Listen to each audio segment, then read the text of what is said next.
Bismillahirrahmanirrahim. Assalamualaikum warahmatullahi wabarakatuh. Alhamdulillahilladzi bini'matihi tatimmu shalihat. Segala puja dan puji syukur senantiasa kita ucapkan kepada Allah Rabbul Alamin, yang mana dengan nikmat yang diberikan oleh Allah Jalla Jalaluh maka sempurnalah kebaikan-kebaikan.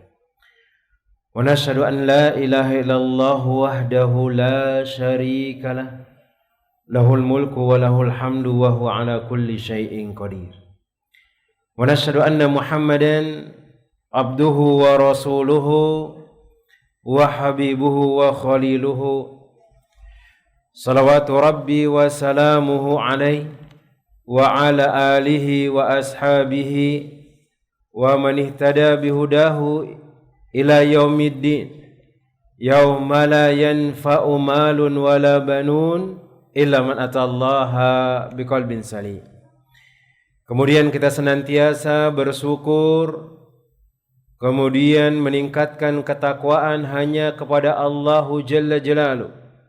Karena sejatinya dengan bersyukur dan meningkatkan ketakwaan dan amal soleh kepada Allah Rabbul Alamin, maka itu diantara tata cara mensyukuri, tata cara untuk mendekatkan diri kepada Sang Pencipta jemaah.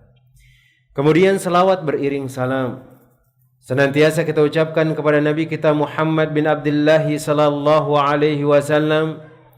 Allahumma salli wa sallim wa zid wa barik wa an'im ala sayyidina wa maulana Muhammad bin Abdullah sallallahu alaihi wasallam. Kemudian selawat beriring salam senantiasa kita ucapkan kepada Nabi kita Muhammad bin Abdullah sallallahu alaihi wasallam. Allahumma salli wa sallim ya Allah, semoga selawat beriring salammu, tambahan berkah dan nikmatmu senantiasa tercurahkan kepada hamba kekasihmu ya Allah, kekasih kami ya Allah, junjungan kami ya Allah Muhammad bin Abdullah sallallahu alaihi wasallam. Jemaah yang semoga dirahmati oleh Allah Tabaraka wa Ta'ala, kaum muslimin dan muslimat yang semoga dirahmati oleh Allah Rabbul Alamin. Maka seorang suami ketika dia sudah menjadi kepala rumah tangga, maka dia harus senantiasa berbenah diri dan mencari cara bagaimana menjadi suami idaman, suami yang bisa membawa keluarganya masuk ke dalam surga Allah Rabbul Alamin, suami yang dia bisa menuntun keluarganya untuk mendatangkan dirinya atau mendekatkan dirinya kepada ketaatan kepada Allah Jalla Jalaluh dan Rasulnya. Dan seorang suami juga harus senantiasa memperhatikan bahwa dirinya adalah seorang manusia biasa, kemudian dia memiliki kesalahan dan kekurangan yang memang seorang suami itu harus berbenah diri dan tidak sombong dan yang lainnya. Maka apa yang disebutkan oleh Syekh Muhammad bin Ibrahim Al-Hamad, bahwasanya ada yang perlu diketahui oleh seorang suami dari kesalahan-kesalahannya.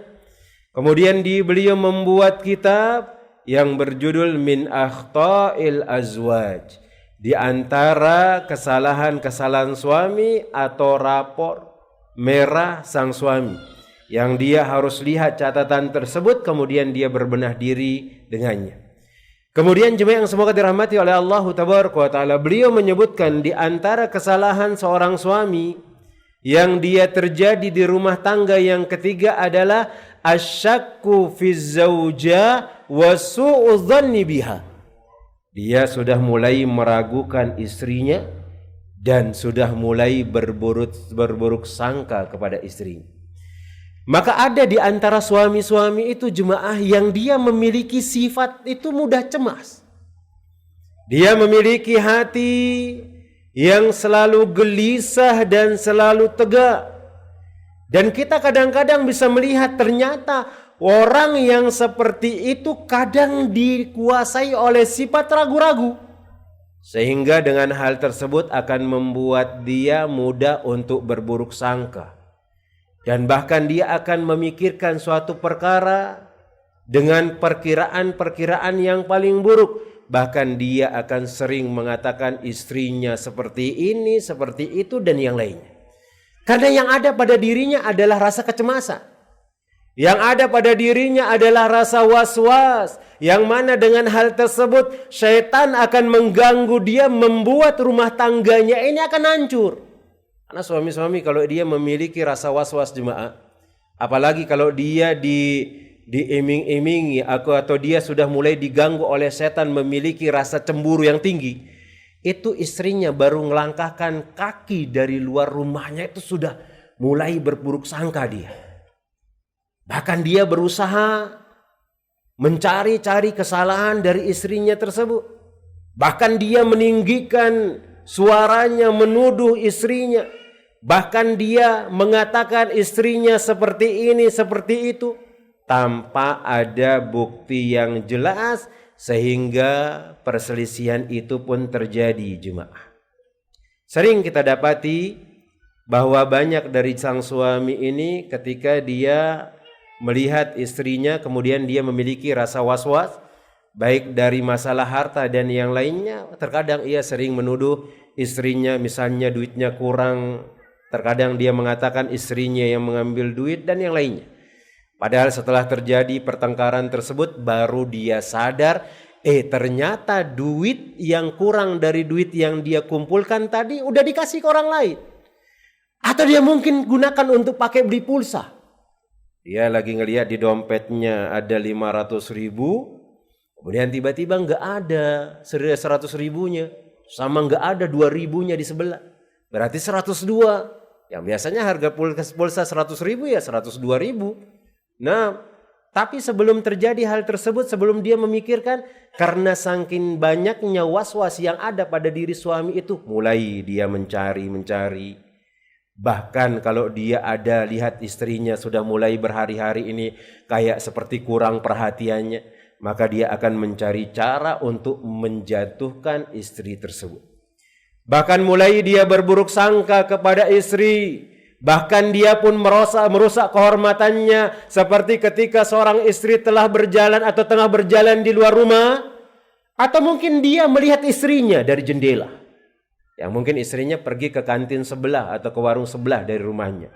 Dilihat istrinya lagi berjalan dari jendela, kemudian dia mulai menghayalkan dan menuduh istrinya telah melakukan perbuatan yang bisa merusak kemuliaan dan reputasi dari istrinya tersebut. Padahal istrinya ini Masya Allah jemaah, dia duduk di majelis taklim, dia membaca Al-Quran, dia senantiasa taat kepada suaminya, dia adalah orang yang suci. Dia adalah orang yang teguh hatinya, dan bahkan mungkin dia tidak akan pernah melakukan perbuatan yang dituduh oleh suaminya. Tapi kadang ada suami yang saking cinta sama istrinya jemaah itu diambil kesempatan oleh setan, membuat dia overload dari kecintaannya itu. Dia cemburunya besar. Banyak orang-orang yang seperti itu jemaah. Dan di pondok pesantren pun ada seperti itu jemaah. Yang biasanya kalau kita bagian kesantrian itu sering kan berhubungan dengan ibu-ibu. Karena biasanya yang sering komentar dan sering ada kritik dan sarannya, apalagi khusus untuk banat, untuk perempuan itu ibu-ibu. Ibu-ibu. Nah terkadang suami itu ngelihat ada istrinya WA Ustadz anaknya. Dia tanya, Assalamualaikum Ustadz, gimana kabar anak-anak di pondok pesantren? Dia sudah mulai panas jemaah. Dia sudah mulai cemburu. Dan dia sudah mungkin nanti istri anak akan suka sama Ustadz dari anaknya ini dan lainnya. Dan ini mulai setan ini akan memberikan was-was. Dan was-was itu sangat berbahaya sekali jemaah. Karena was-was ini tidak akan hanya terkena dalam masalah rumah tangga, tapi ibadah pun akan terkena. Ada orang yang terkadang dia ketika mengerjakan sholat, baru ada sedikit rasa di perutnya, dia mulai was-was. Oh tadi sudah keluar kentut apa belum? Atau juga ada dia juga mengatakan, tadi sudah baca Al-Fatihah apa belum? Sudah baca ini apa belum? Akhirnya dia memikirkan hal tersebut, kemudian batallah sholatnya dan berbahagialah setan yang telah menggoda apa yang telah dia lakukan jemaah dari keibadah yang dia lakukan dan tidak khusyuk. Maka ini pun terjadi dalam keluarga dan rumah tangga. Maka seorang suami harus berhati-hati dengan hal tersebut. Sehingga seorang suami ini dianjurkan oleh Allahu Jalla Jalaluhu dan oleh Rasulullah sallallahu alaihi wasallam harus banyak komunikasi dengan pasangan. Harus banyak komunikasi dengan pasangan. Sehingga dia akan memiliki rasa kepercayaan. Kemudian dia membuat dirinya merasa lebih tenang. Bahkan apabila istrinya tidak keluar dari rumah, ini dia merasa tenang dengan hal tersebut. Akan tapi jika telepon yang dibawa oleh istrinya tengah sibuk, kemudian dia mulai merasa cemas dan bimbang. Sebagian mereka pun sesekali keluar dari tempat kerjanya dan itu ia lakukan pada waktu-waktu di luar jam istirahat, mengawasi rumahnya dengan tujuan untuk meyakini dirinya bahwa sang istri tidak melakukan hal-hal yang haram, maka ini akan membuat dia sengsara, jemaah. Maka kita katakan bahwasanya was-was ini adalah sesuatu yang akan merusak rumah tangga, yang akan membuat sang suami itu akan menjadi ragu kepada istrinya, kemudian akan membuat sang suami ini berprasangka buruk kepada istrinya. Maka demikian pula ada sebagian suami yang mengawasi, kadang telepon istrinya diawasi, jemaah. Kadang ada sekarang kan orang yang dia pakai lihat ke lokasi kemana istrinya jalan-jalan, kemudian dia juga membuat WhatsApp-nya disadap juga biar dia tahu apa yang dilakukan oleh istrinya, maka sungguh hal tersebut adalah sesuatu yang berlebihan dan itu dilarang dalam agama Islam, jemaah. Maka seorang suami ketika dia sudah menikah dengan seorang wanita, jemaah, maka dia sudah memiliki kepercayaan kepada wanita tersebut. Bahwasanya dia memilih istri itu atau perempuan itu menjadi istrinya, dia memiliki rasa percaya istrinya ini akan melakukan apa yang dia kerjakan dan senantiasa akan taat kepadanya, kemudian akan senantiasa mengikuti apa yang dia ajarkan dan dia tidak akan melakukan perbuatan-perbuatan yang haram. Maka seorang suami ini harus membangun rasa percaya kepada istrinya dan tidak meragukannya, serta dia tidak melakukan atau dia tidak menaruh atau berburuk sangka kepada istrinya tersebut. Maka suami-suami yang mulia, jangan Anda biarkan saja begitu perasaan-perasaan cemas seperti itu, jemaah. Demikian pula janganlah Anda menuruti kata hati ketika datang rasa was-was. Maka berbaik sangkalah engkau kepada istrimu, karena Anda telah membuat keputusan untuk maju menikahinya dengan kerelaan dan pilihan kita, jemaah. Maka ketahuilah jika istri kita ini ingin melakukan tindak keji, maka niscaya dia akan melakukan segala hal. Bahkan mungkin dia akan meminta cerai dari kita dan yang lainnya, jemaah.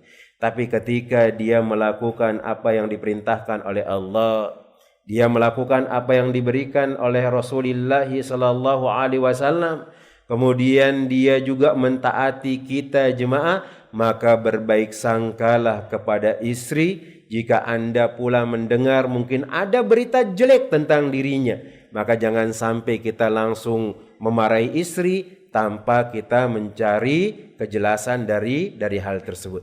Maka kesimpulannya di sini, jemaah yang semoga dirahmati oleh Allah tabaraka wa taala, tindakan memata-matai istri kemudian berlebihan dalam meluapkan rasa cemburu adalah sesuatu yang tidak dibenarkan dalam agama Islam dan akal sehat manusia. Maka oleh sebab itu Al-Imam Al-Bukhari rahimahullahu ta'ala menyebutkan dalam kitabnya As-Sahih dalam permasalahan ini pada bab tersendiri, yakni bab tidak mendatangi keluarga di malam hari jika ia telah lama tidak pulang, khawatir ia akan menuduh mereka berkhianat atau mencari-cari kesalahan mereka. Maka seorang suami kalau dia pergi kerja, jemaah, dan ini diajarkan oleh Nabi SAW, kalau kemungkinan antum akan datang tengah malam, maka jangan langsung pulang, langsung memberikan surprise misalnya lah. Ditakutkan nanti akan terjadi sesuatu yang tidak diinginkan. Kadang-kadang sang istri itu kalau enggak ada suaminya, dia enggak mau berdandan. Bahkan dia juga kadang mungkin malas mandinya dan yang lainnya. Maka seorang suami ini ketika dia datang dari perjalanan jauh, maka dia kabarin kepada istrinya, kemudian dia tidak datang pada malam hari ini. Maka disebutkan pula oleh Al-Imam Al-Bukhari juga menyebutkan hadis yang di atas adalah hadis Muhammad bin Munqatil telah memberitahu kepada kami Muhammad bin Muqatil. Abdullah pun telah mengabarkan kepada kami, Asim bin Sulaiman juga mengabarkan kepada kami dari Asy-Syaibi bahwa ia mendengar Jabir bin Abdullah radhiyallahu taala anhu mengatakan bahwasanya Nabi sallallahu alaihi wasallam bersabda, "Idza atala ahadukumul ghaiba fala yatruk ahlahu lailan." Jika salah seorang di antara kalian telah lama pergi, maka jangan ia datang pada keluarganya pada malam hari. Kemudian disebutkan oleh Ibnu Hajar rahimahullahu taala dalam pembahasan lafadz thariq dan mendapatkan di sana tohnya itu diberikan harokat dhammah, maka artinya adalah di waktu malam dari perjalanan safarnya atau dari urusan yang lainnya yang membuat dia lelah, tetapi atau tetap memberitahukan sebelumnya, dan setiap orang yang datang di malam hari itu disebut adalah tarikun, serta istilah ini tidak bisa digunakan untuk orang yang datang di waktu siang. Ala kulli halin jemaah yang semoga dirahmati oleh Allah Jalla Jalaluh. Maka disebutkan di sini oleh Syekh Muhammad bin Ibrahim Al-Hamad bahwasanya di antara kesalahan-kesalahan yang perlu diperhatikan oleh seorang istri atau diperhatikan oleh seorang suami kepada istrinya, dia harus menjaga dirinya dari meragukan istrinya. Kemudian dia harus menjaga dirinya dari berbuat atau berburuk sangka kepada istrinya. Dia harus yakin, harus memberikan kepercayaan kepada sang istrinya. Apalagi istrinya adalah orang yang soleha, yang dia senantiasa mengerjakan perintah Allahu Rabbul Alamin, yang dia mengerjakan sunnah Nabi Sallallahu Alaihi Wasallam, atau mungkin dia senantiasa mengikuti apa yang dilakukan oleh suami tersebut.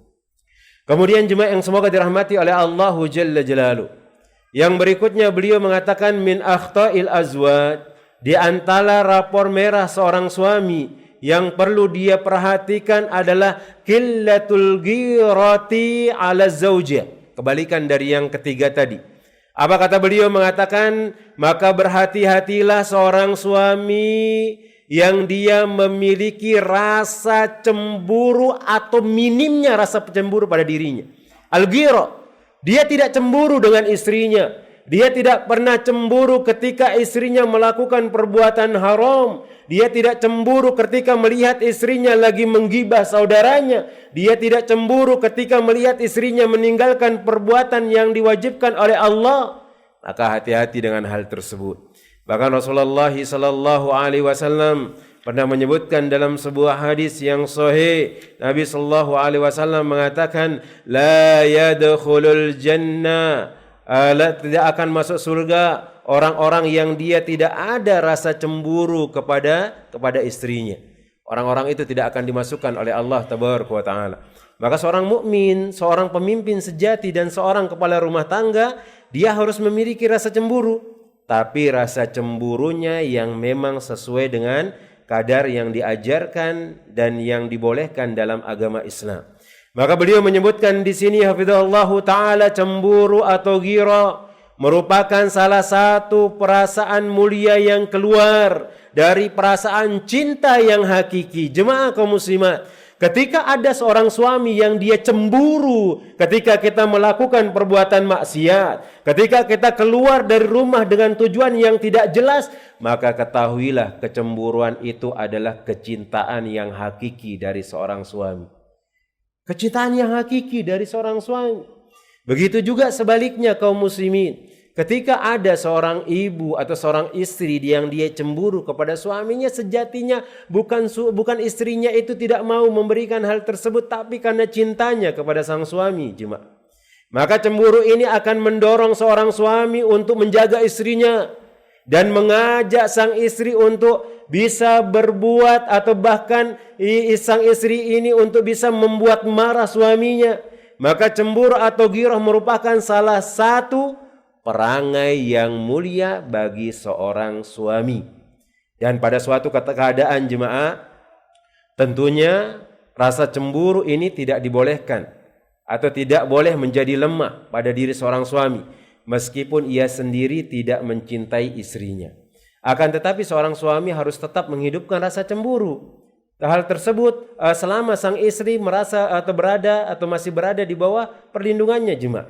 Dan rasa cemburu ini akan menumbuhkan perasaan cinta di antara suami dan istri. Demikian pula jemaah yang semoga dirahmati oleh Allah Jalla Jalaluhu, akan mendorong kedua pasangan untuk senantiasa memperbarui rasa cintanya, membuat rasa cintanya semakin menggelora dan mendorong keduanya untuk selalu dan senantiasa menjaga. Maka lihat di zaman ini jemaah, masih adakah atau masih ada dapatkah seorang suami yang dibuat cemburu lantaran istrinya disebut di depan manusia, baik disebut di sebuah rumah atau di tengah-tengah misalnya orang banyak, tatkala ada seorang laki-laki yang membicarakan tentang istrinya di suatu rumah, maka tentunya sang suami tidak akan ridho dengan tindakan itu. Misalnya laki-laki mengatakan orang yang membicarakan istri si fulan demikian dan demikian, padahal yang dimaksud dari ucapan tadi adalah istri dari suami tersebut. Maka sungguh kita tidak akan pernah ridho dengan hal tersebut jemaah. Kita enggak mau keluarga kita dibicarakan oleh tetangga kita, keluarga kita dibicarakan di sebuah majelis, keluarga atau orang-orang yang kita cintai diucapkan keburukannya, padahal tidak ada orang yang tahu mungkin kecuali dia, karena dia adalah orang yang dekat dengan istrinya atau dekat dengan keluarganya. Maka sungguh hal tersebut adalah ghirah, adalah kebencian, adalah kecemburuan yang mana Allah Jalla Jalaluhu tanamkan menjadi sesuatu yang terpuji pada seorang suami. Maka seorang suami harus cemburu dan memiliki rasa ghirah jemaah. Ketika keluarganya diucapkan atau diceritakan sesuatu yang tidak benar dan yang selain. Maka lihat Al-Baha Zuhair mengucapkan syair yang menyerupai makna pembahasan ini. Beliau mengatakan, aku sucikan namamu apabila huruf-hurufnya mulai berlalu, karena rasa cemburuku dari telinga teman-teman dudukku. Aku pun mengatakan, sebagian manusia telah membuat kiasan tentangmu. Aku khawatir tentang fitnah atau terhadap fitnah karena setiap manusia membicarakan dirimu. Dia mengatakan, aku cemburu wahai istriku, aku cemburu wahai kekasihku, aku tidak mau namamu itu disebut oleh teman-temanku, aku tidak mau keindahan tubuhmu itu disebut oleh kawan-kawanku. Bahkan aku tidak mau aurat yang seharusnya hanya aku yang melihat auratmu itu dilihat oleh orang banyak. Dan kita harus cemburu jemaah. Kita harus cemburu. Tapi cemburu yang standar. Bukan cemburu sampai mengatakan bahwasanya timbul atau kita mengatakan dan meragukan bahwasanya istri kita ini tidak taat kepada kita, atau bahkan kita berburuk sangka dengannya. Maka demikian pula jemaah yang semoga dirahmati oleh Allah Jalla Jalaluhu. Ketika pun kita menjumpai ada seorang suami yang meragukan istrinya dan berlebih-lebihan dalam berburuk sangka kepadanya, sebagaimana yang telah kita sebutkan tadi pembahasannya, maka di sisi lain terdapat pula jenis seorang suami yang telah lemah perasaannya, telah mati rasa cemburunya, telah hilang rasa marahnya, kejantanannya, kegarangannya, sehingga ia pun tidak lagi memiliki perasaan terhadap istrinya jemaah. Yang ketika dia bercampur baur dengan pria yang bukan mahramnya, baik dari kalangan sahabat karibnya atau laki-laki yang lainnya, begitu juga ia pun tidak memiliki perhatian kepada sesuatu yang bisa menghilangkan rasa cemburu pada dirinya sendiri dan juga kepada sang istri jemaah. Maka yang lebih mengherankan lagi jemaah yang semoga dirahmati oleh Allah Jalla Jalaluhu, terkadang ada seorang suami justru memerintahkan sang istri untuk meninggalkan hijabnya dan dia bercampur baur dengan karib kerabatnya yang dia bukan mahram. Bahkan dia mengatakan hijab ini kan adat orang Arab. Sedangkan kita di Indonesia tidak ada adab seperti itu. Kita katakan hijab itu bukan adatnya orang Arab jemaah, tapi itu adalah perintah Allah Jalla Jalaluhu dan Rasulnya. Engkau mengatakan diri engkau Islam, engkau mengatakan diri engkau beriman kepada Allah, engkau mengatakan diri engkau mencintai Nabi sallallahu alaihi wasallam, pelajari agama. Pelajari agama sehingga seorang suami ini tahu apa yang harus dia lakukan. Sehingga seorang suami ini tahu bagaimana dia membawa keluarganya dan anak-anaknya masuk ke dalam surga. Dan dia memiliki rasa cemburu dan senantiasa menjaga istrinya, jemaah. Bukan sebaliknya dia memerintahkan untuk meninggalkan kewajiban yang disyariatkan kepada istrinya. Bahkan dia memerintahkan untuk melakukan perbuatan-perbuatan yang haram. Bahkan dia pun memerintahkan istrinya untuk bersoleh serta bersalam-salaman dengan laki-laki yang bukan mahramnya, duduk bersama mereka, saling bercanda dengannya, dan untuk berbicara lemah lembut kepada mereka. Sang suami pun kadang-kadang pura-pura buta dan menundukkan pandangannya, dan sang istri pun tidak bisa merasakan kalau suaminya masih memiliki tanggung jawab serta masih memiliki perasaan. Maka ini yang dikatakan oleh Nabi SAW, kita katakan tadi, la yadkhulul jannata dayyus. Tidak akan pernah masuk surga seorang suami yang dia tidak memiliki rasa cemburu kepada istrinya ketika istrinya melakukan perbuatan yang haram, jemaah. Kemudian jemaah yang semoga dirahmati oleh Allah Tabaraka wa Ta'ala, maka tidak diragukan lagi bahwa perbuatan semacam ini adalah merupakan bentuk dari minimnya rasa cemburu sang suami. Kemudian hilangnya sikap kejantanannya, jemaah.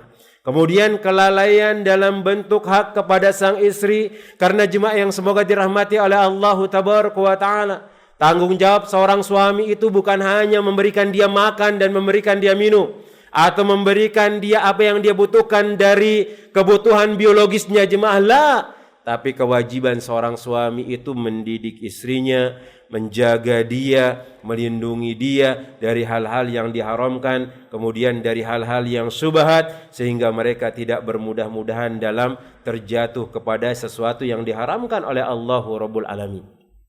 Maka seorang suami, jemaah yang semoga dirahmati oleh Allah Tabaraka wa Ta'ala, dia harus memiliki rasa cemburu, dan dia harus tahu bahwasannya kecemburuan itu adalah sesuatu yang ada pada diri manusia. Bahkan dalam agama Islam itu pun senantiasa dijaga, karena akan menampakkan dan menunjukkan bagaimana dia mencintai keluarganya, jemaah.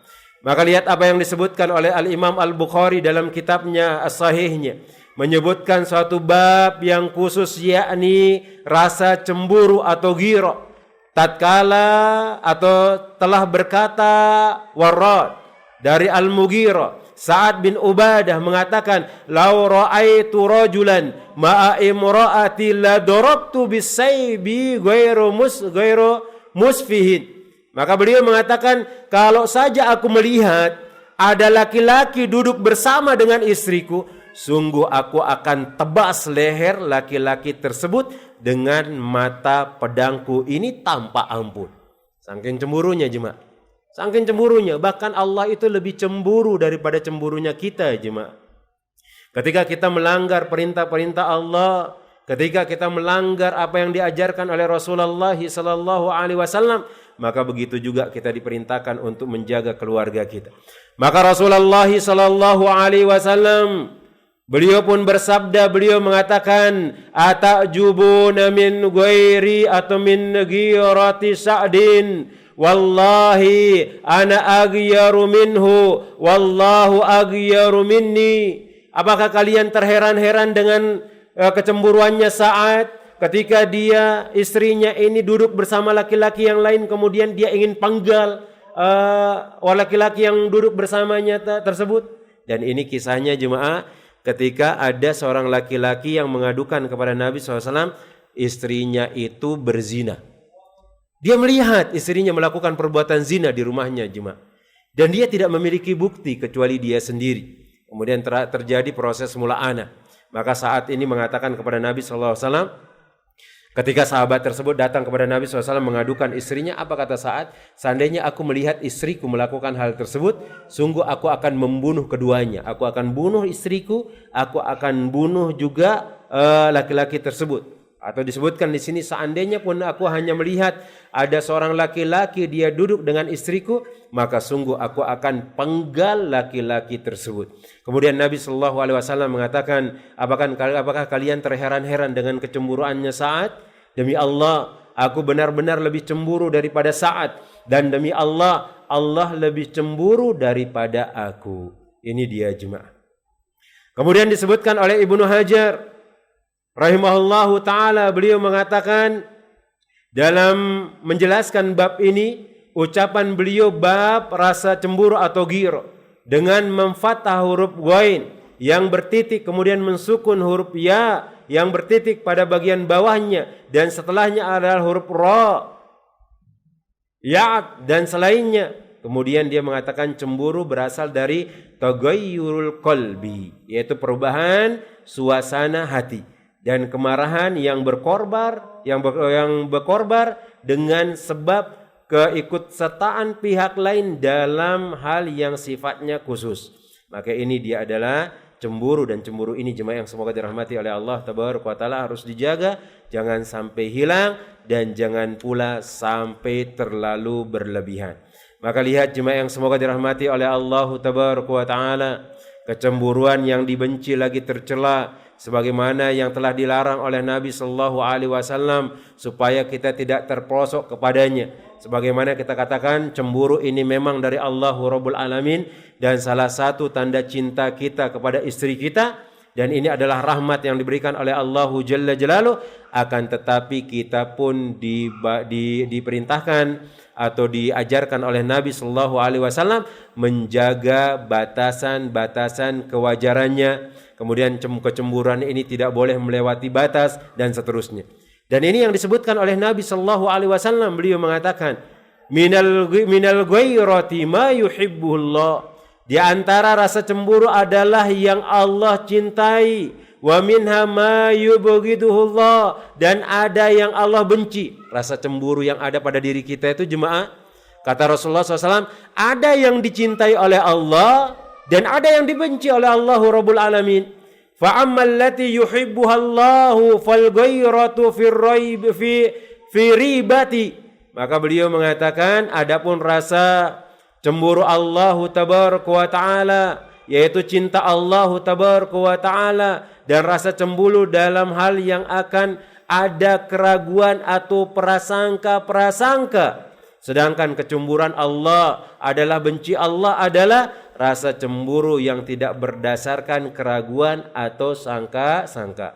Beliau mengatakan, wa ammal ghairatul lati yubghiduhallahu fal ghairatu fi ghairi ribati. Maka orang yang dia menanamkan rasa cemburu, kemudian dia kadang-kadang meragukan istrinya, atau mungkin dia ada keraguan dalam hal tersebut, atau disebutkan rasa cemburu dalam hal yang ada keraguan misalnya atau sangkaan, maka ini adalah sesuatu yang dicintai oleh Allah tabaraka wa taala, karena dia takut istrinya terjatuh ke dalam perbuatan subhat, terjatuh ke dalam perbuatan yang tidak jelas, terjatuh ke dalam perbuatan yang mungkin itu adalah perbuatan yang haram, maka hal itu dicintai oleh Allah tabaraka wa taala.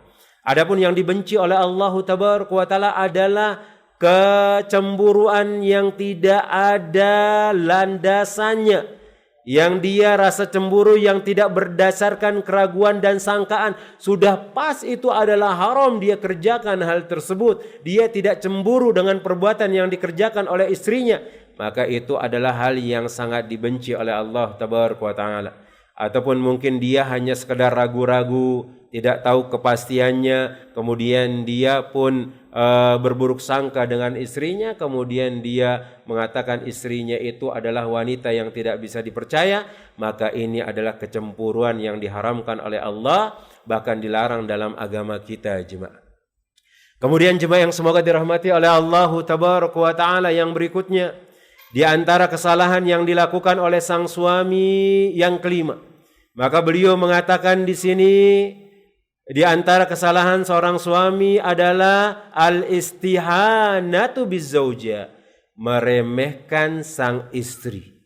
Dan di antara para suami kaum muslimin dan muslimat yang semoga dirahmati oleh Allah Jalla Jalaluh, ada suami-suami yang suka meremehkan istrinya, sehingga tidak perhatian dan tidak peduli lagi dengan istrinya tersebut. Ketika dia bertemu dengan istrinya jemaah, ia tidak mau menghargainya sama sekali jemaah. Dia tidak pernah berpikir untuk mengajak istrinya berbicara. Dia juga tidak pernah mengajak istrinya untuk bermusyawarah dalam segala perkara. Karena Nabi Shallallahu Alaihi Wasallam mengajarkan kita ketika kita berumah tangga jemaah, maka sang suami itu harus mengajak istrinya untuk bermusyawarah, walaupun pada akhirnya dia tidak ngambil pendapat dari istrinya. Maka ini untuk membuat rumah tangga itu menjadi bahagia dan harmonis jemaah. Apa itu? Mengajak istri itu untuk berdiskusi atau mencari solusi. Walaupun pada akhirnya sang suami itu tidak mengambil pendapat dari istrinya tersebut, maka tidak jadi masalah. Karena kenapa? Dengan hal tersebut kita menjadikan istri itu tidak kita remehkan jemaah. Misalnya ketika kita mau membeli barang apa misalnya, sebenarnya kita butuh dengan barang tersebut dan kita pasti akan membelinya. Maka sesekali bawa istri itu untuk bermusyawarah dalam suatu perkara yang kita hadapi, kemudian cari solusinya. Walaupun pada akhirnya kita tidak menerima apa yang dia sampaikan dari solusi tersebut.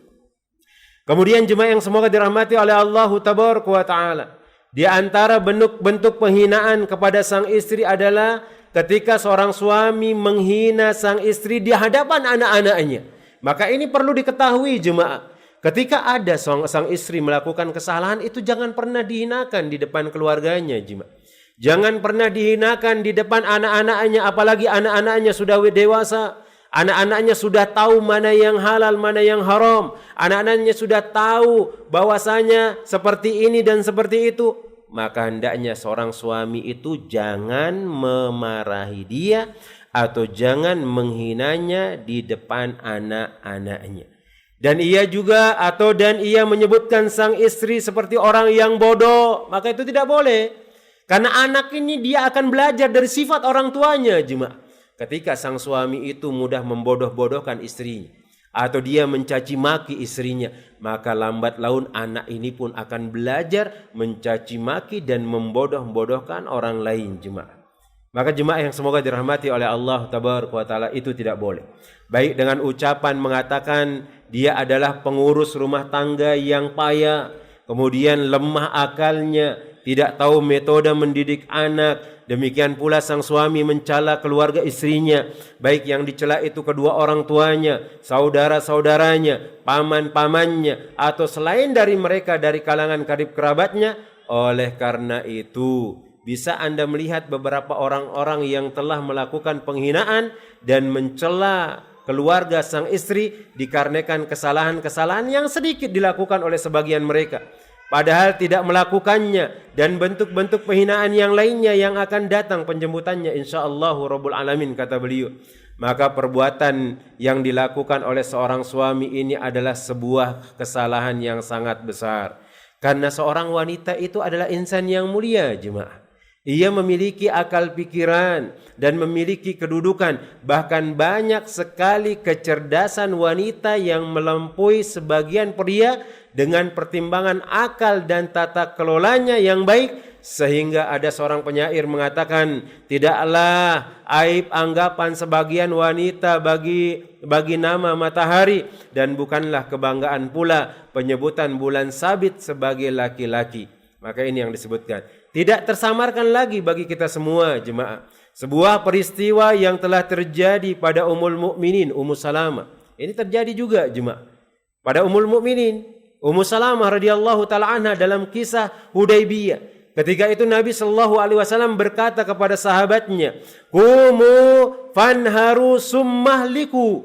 Ini ketika beliau pergi haji, kemudian beliau tidak masuk atau tidak bisa masuk untuk berhaji. Ini dikeluhkan, ada masalahnya. Beliau sallallahu alaihi wasallam memerintahkan para sahabat untuk menggundul kepalanya, kemudian untuk menyembelih binatang-binatang sembelihannya. Ternyata sahabat itu tidak langsung mengerjakannya. Akhirnya apa yang dilakukan oleh Nabi sallallahu alaihi wasallam? Beliau masuk ke Ummu Salamah, ke tendanya Ummu Salamah, kemudian menceritakan hal tersebut. Maka lihat apa kata Ummu Salamah. Ummu Salamah mengatakan, "Wahai Rasulullah, engkau keluar, engkau cukur rambut engkau, kemudian engkau menyembelih dengan di tangan engkau sendiri, wahai Rasulullah." Maka Nabi pun sallallahu alaihi wasallam keluar, dari hal tersebut, kemudian mengerjakannya, dia menyembelih hewan kurbannya, kemudian dia mencukur rambutnya. Setelah itu lihat apa yang terjadi dari kalangan sahabat. Kalangan sahabat saling mencukur rambut-rambut saudaranya. Bahkan Nabi Shallallahu Alaihi Wasallam mengatakan, atau Musalamah mengatakan, fa innahu yataqattalun, seperti mereka saling berperang, saling membunuh. Mungkin dia bawa pisau kemudian nguris kepala saudaranya. Bersemangat, kemudian dia menyembelih binatang-binatang peliharaannya. Maka seorang istri pun kadang-kadang lebih cerdas daripada kita, jemaah. Bahkan kemarin Anda lihat di video itu jemaah di YouTube, apa kata dokter yang bagian masalah anak, jemaah. Kalau engkau mendapati anak itu cerdas, maka kecerdasan itu bukan dari engkau wahai laki-laki, tapi kecerdasan itu dari ibunya. Karena selama ini kita tidak pernah mengajarkan anak kita, jemaah. Yang mengajarkan dia ngaji di rumah siapa? Istri kita. Yang mendidik mereka untuk berbicara, memakai baju, pakaiannya dan makan, istri kita, jemaah. Maka yang membuat cerdas anak itu istri. Bukan kita laki-laki, karena kita sibuk meninggalkan mereka. Kita sibuk mencari nafkah, karena memang itu adalah tugas kita. Maka jangan pernah menghina, jangan pernah meremehkan sang istri, karena mereka bisa lebih baik daripada kita, jemaah. Maka lihat apa kata Nabi Shallallahu Alaihi Wasallam. Ketika ada seorang suami mendapati aib yang ada pada keluarganya, atau aib yang ada pada istrinya, maka seorang suami ini harus bersegera menasihati dia, kemudian meluruskan hal tersebut. Bukan mencela dan mencaci makinya, jemaah, lah. Karena suami ini diajarkan untuk mendidik istri, bukan untuk menghinakan mereka, jemaah. Dan ini yang disebutkan oleh Nabi Sallallahu Alaihi Wasallam.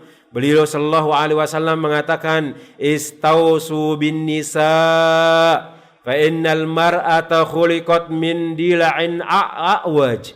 Maka berikanlah wasiat kepada kaum wanita. Sesungguhnya wanita itu diciptakan dari tulang rusuk yang paling bengkok. Kata Rasulullah sallallahu alaihi wasallam, "Fa in a'waja shay'in fid dalla'i a'la." Karena bagian yang paling bengkok berada pada bagian tulang paling atas, kata Nabi sallallahu alaihi wasallam.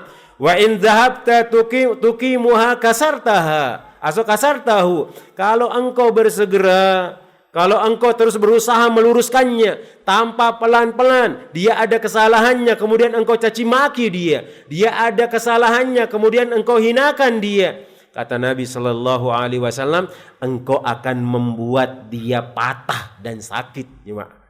Kemudian Nabi Sallallahu Alaihi Wasallam mengatakan, wa in taraktahu lam yazal a'waj. Tapi kalau engkau biarkan dia, engkau tidak wasiati dia, engkau tidak ajarkan dia kebaikan, engkau tidak ajarkan dia ilmu Allah, tidak ajarkan sunnah Nabi Sallallahu Alaihi Wasallam, maka dia akan senantiasa bengkok, jemaah.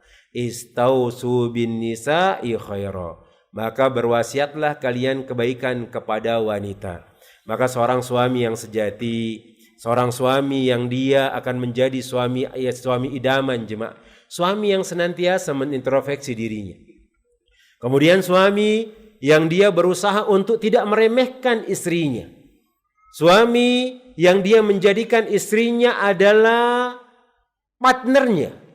Yang dengan istri tersebut hadir pada dirinya, dia akan bisa meraih surga Allahu Jalla Jalaluh dan bisa masuk ke dalam surga. Maka ketika suami mendapati kesalahan dalam istrinya, bisa jadi mungkin dia salah dalam hal tersebut, jemaah. Tapi antum harus ingat, kebaikan istri sama kita itu banyak. Kebaikan istri itu banyak, jemaah. Kalau engkau tidak menyukai atau mencintai suatu perbuatan yang dia kerjakan, bisa jadi ada perbuatan atau pekerjaan yang dilakukan oleh istri yang mana itu akan membuat kita bahagia, jemaah. Maka jemaah yang semoga dirahmati oleh Allah Tabaraka wa Ta'ala, mendidik seorang istri itu tidak dengan cacian, tidak dengan makian, tidak kita caci di tempat yang ramai, tapi mendidik istri itu dengan lemah lembut, kemudian mewasiati dia dengan wasiat yang terbaik, karena terkadang wasiat yang kita bawa dengan hati itu pun akan diterima oleh hati, jemaah. Maka jemaah yang semoga dirahmati oleh Allah Tabaraka wa Ta'ala, Rasulullah Sallallahu Alaihi Wasallam mewasiati kita untuk senantiasa mewasiati kebaikan kepada istri-istri kita dan menjaga dia, lindungi dia dari semua prasangka-prasangka, lindungi dia dari sifat-sifat prasangka buruk yang ada pada diri kita, kemudian percayalah kepadanya. Kemudian jangan pernah remehkan istri tersebut. Bisa jadi kita nanti bisa masuk ke dalam surga Allah Jalla Jalaluhu karena bantuan dari mereka. Karena sejatinya terkadang kita susah untuk meraih surga Allah Rabbul Alamin. Allah Ta'ala alam bisawab. Jemaah, ini yang dapat kita sampaikan pada kesempatan sore hari yang berbarokah ini jemaah, tentang masalah kesalahan-kesalahan yang terjadi terhadap sang suami atau rapor merah sang suami yang dia suka meremehkan istrinya. Kemudian yang berikutnya dia pula akan membuat minimnya rasa cemburu yang ada pada dirinya. Kemudian dia bahkan meragukan sang istri dan dia berburuk sangka kepada istrinya. Namun wallahu ta'ala alam shawab. Semoga Allah Jalla Jalaluhu menjaga kita wahai suami dari hal-hal yang tercela tersebut dan menjadikan kita suami-suami yang senantiasa taat kepada Allah dan menjadi suami-suami idaman yang membawa keluarga kita masuk ke dalam surga Allah Jalla Jalaluhu. Wallahu ta'ala alam bissawab. Kemudian di sini jemaah yang semoga dirahmati oleh Allah Jalla Jalaluhu, ada pertanyaan. Yang pertama, Ustadz, berapa batasan lama yang dimaksudkan di hadis Jabir bin Abdullah? Malam hari yang dimaksudkan mulai dari jam berapa? Yang disebutkan malam itu ketika dia sudah istirahat. Dia sudah istirahat ya mulai dari pertengahan malam jemaah. Pertengahan malam itu dijadikan jadi 3, kemudian dibagi dia menjadi pertengahan. Dibagi menjadi pertengahan. Kalau pertengahan malam yang pertama itu ya 11:30, malam yang kedua itu 11:30 misalnya. Kalau dibuat jadi setengah, mungkin jam 12 atau jam 1 jemaah yang istrinya sudah tidur, maka tidak perlu dia datang tiba-tiba ngasihkan surprise. Gak usah. Bagaimana kalau dia tengah malam dia capek, dia hubungin istrinya, mengatakan, wahai istriku, nanti malam ini aku akan sampai. Maka sehingga sang istri ini nanti akan menyiapkan makanan bagi suaminya. Kemudian mempersiapkan dirinya dengan baju-baju dinasnya jemaah. Kan itu yang diharapkan oleh suami. Karena kalau tiba-tiba suami ini surprise, ternyata tiba-tiba dia datang ke dapur gak ada makanan, lagi lapar jemaah. Dan biasa kadang-kadang emosi itu luar biasa. Dicaci maki istrinya, gak tahu kita udah pulang, gak nyajikan apa-apa, nasi gak masak, ini apa-apaan istri ini. Seperti itu jemaah. Walaupun dia membuat surprise kepada istrinya. Kadang-kadang itu akan muncul hal tersebut. Kemudian lihat istrinya tiba-tiba dia datang acak-acakan, gak ada kesiapan. Mungkin istrinya belum cukur bulu ketiaknya, bau-baunya yang tidak sedap mulai timbul. Kemudian giginya udah mulai menguning, yang mana selama 1 minggu dia tidak menggosoknya karena gak ada yang melihatnya jemaah. Nyampe rumah antum lihat istri antum giginya kuning, antum lihat istri antum bulu ketiaknya masih panjang, apalagi yang lainnya jemaah belum bercukur, sudah stres antum jemaah. Yang awalnya jadi stres, jadi apa? Jadi masalah. Maka kalau memang dia harus pulang di tengah malam jemaah, dia kabarin kepada istrinya dia pulang, sehingga istri itu akan bersiap-siap. Kemudian akan menyambut kedatangan sang suami tersebut. Maka boleh pulang tengah malam, boleh. Tapi dengan syarat kabarin istri. Kemudian yang berikutnya jemaah yang semoga dirahmati oleh Allah Tabaraka wa Ta'ala. Tentang tafsir Rasulullah sallallahu alaihi wasallam atas cemburu sahabat Sa'ad. Apakah dasar hukum yang boleh dikerjakan yaitu adalah bentuk analog sebesar apa kecemburuan yang dibolehkan? Kalau yang ini disebutkan di ceritanya asbabul wurudnya itu jemaah yang kita sebutkan tadi, ada orang yang berbuat zina dari kalangan sahabat. Kemudian apa yang terjadi? Dia melaporkan istrinya melakukan perbuatan zina dan gak ada saksi kecuali dia. Gak ada saksi. Kemudian Nabi SAW menyebutkan datangkan 4 saksi.